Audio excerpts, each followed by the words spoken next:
Hello, my name's Kev. Welcome to KG Graves, the one-on-one series. Please like, subscribe, and hit the bell for more content like this. A big thank you to all of you who are already subscribed. This is number 40, Herbert Hoover, at Herbert Hoover National Historic Site, West Branch, Cedar County, Iowa, USA. It is my very deep privilege to present to you the former President of the United States, Herbert Hoover.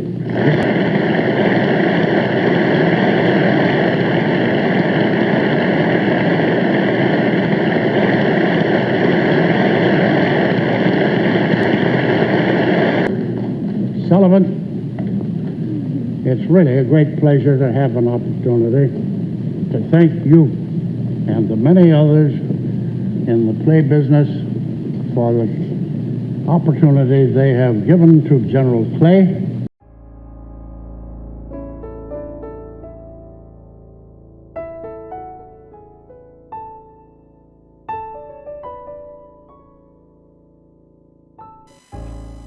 Herbert Clark Hoover was born on the 10th of August 1874 in West Branch, Iowa. He was an American politician who served as the 31st U.S. President. Herbert, his brother Theodore, and sister May were born to a Quaker family but orphaned at an early age as his father died of a heart attack in 1880 at the age of just 34. His mother died 4 years later in 1884 of typhoid. Herbert was 10 years old. He lived the next 18 months on his uncle Alan Hoover's farm before moving to Newberg, Oregon, to live with another uncle, John Milthorne, a Quaker physician and businessman whose own son died the year before. Between 1895 and 1908, Herbert worked for various gold mining companies, including Buick Mooring, mainly in Australia and China. After leaving the company, he worked as a London-based independent mining consultant and financier. He made investments on every continent. By 1914, he became a very wealthy man with an estimated personal fortune of $4 million. In his personal life, he married Lou Henry on the 10th of February 1899. In 1902, they started a family while living in London and had 2 children, Herbert Hoover Jr., born in 1903, and Alan Henry Hoover, born in 1907. They remained married until Lou's death in 1944. World War I broke out in August 1914, and Herbert worked 14-hour days from London, administering the distribution of over 2 million tons of food to 9 million war victims. In an early form of shuttle diplomacy, he crossed the North Sea 40 times to meet with German authorities and persuade them to allow food shipments. The family moved back to the US in 1916. War upon Germany was declared in April 1917, and American food was essential to Allied victory. With the US mobilizing for war, President Wilson appointed Herbert to head the US Food Administration, which was charged with to ensure the nation's food needs were met. After his election as president in 1920, Warren G. Harding rewarded Herbert for his support, offering to appoint him as Secretary of Commerce, which he accepted. This was a role he did until 1929. During his tenure, he influenced the use of radio in the US, with their usage going from 300,000 to 10 million.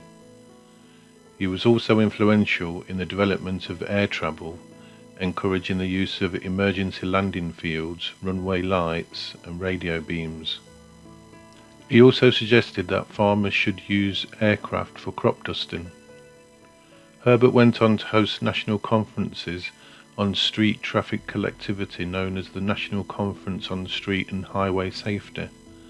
His chief objective was to address the growing casualty toll of traffic accidents, but the scope of the conferences grew and soon embraced motor vehicle standards, rules of the road, and urban traffic control.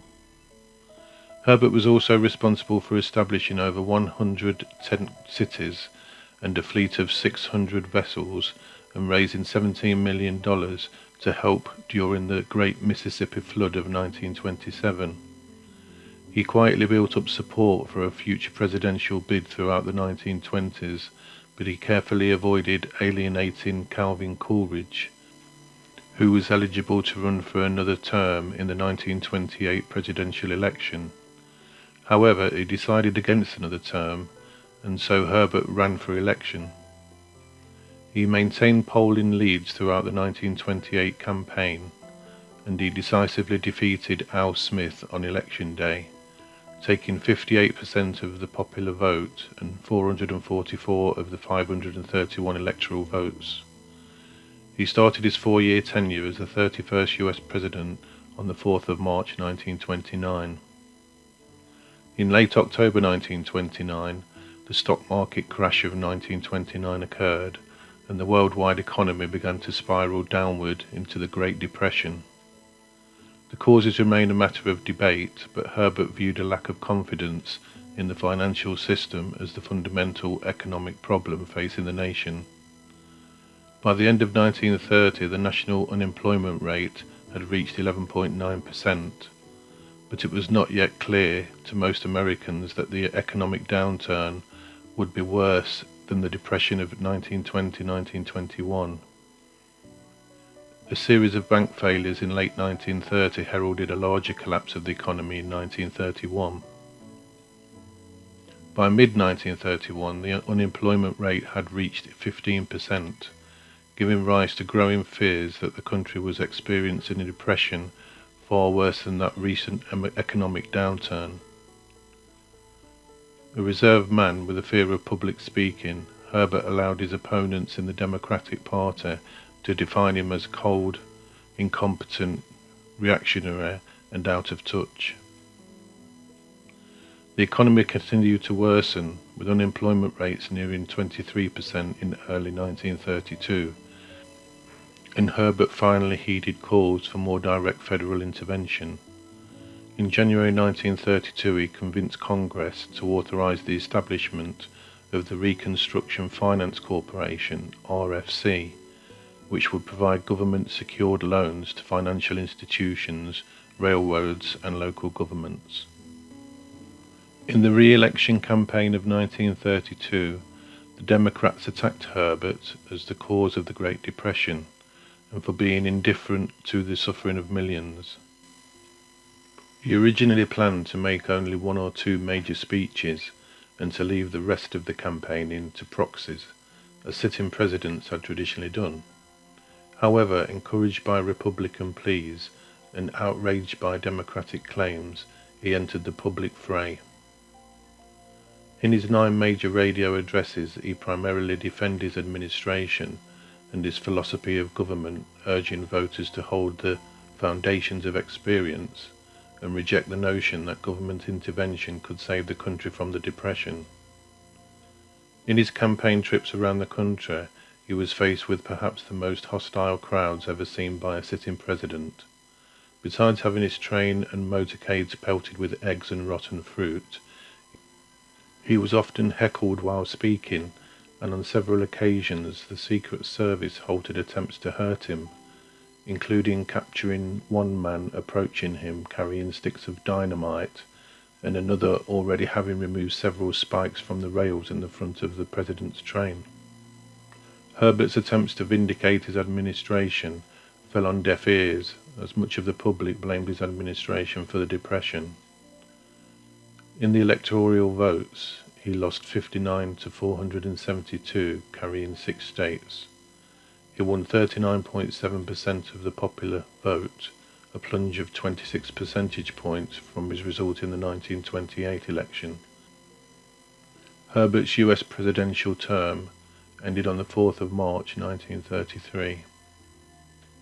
Herbert departed from Washington bitter at the election loss and continuing unpopularity.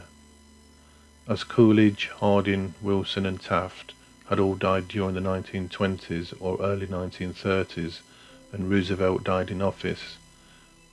Herbert was the sole living ex-president from 1933 to 1953.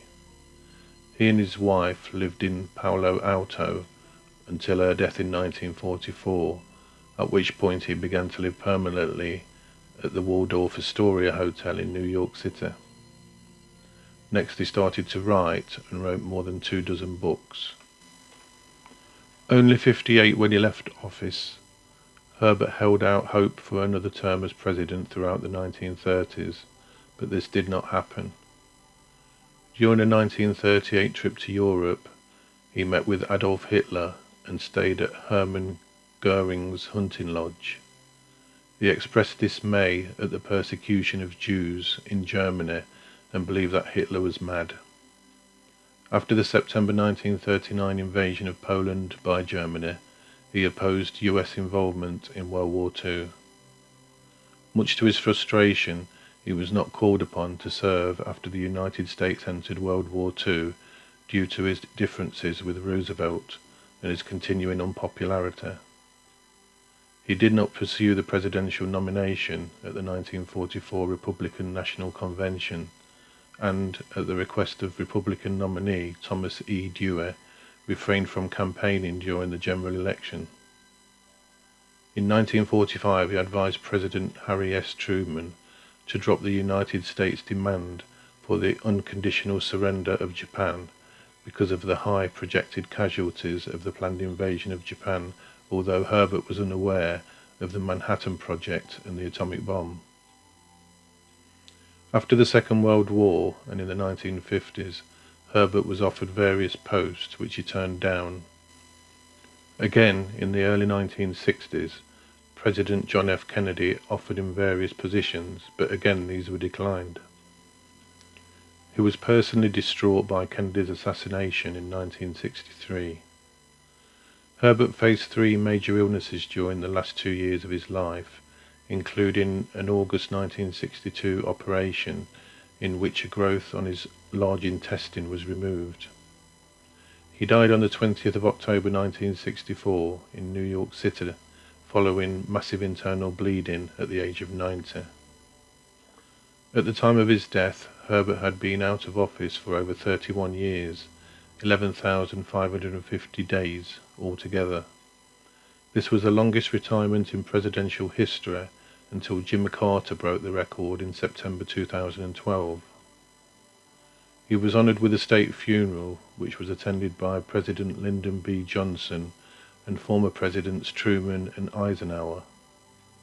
Afterwards, Herbert's wife, Lou Henry Hoover, who had been buried in Palo Alto, California, was reinterred beside him. The Hoover Dam was constructed between 1931 and 1936 during the Great Depression, is named after him. He was inducted into the National Mining Hall of Fame in 1988, and his wife was inducted in 1990. Let's see where their graves are located.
So there you have it, the graves of Herbert Hoover, 31st President of the USA, and his First Lady, Lou Henry Hoover.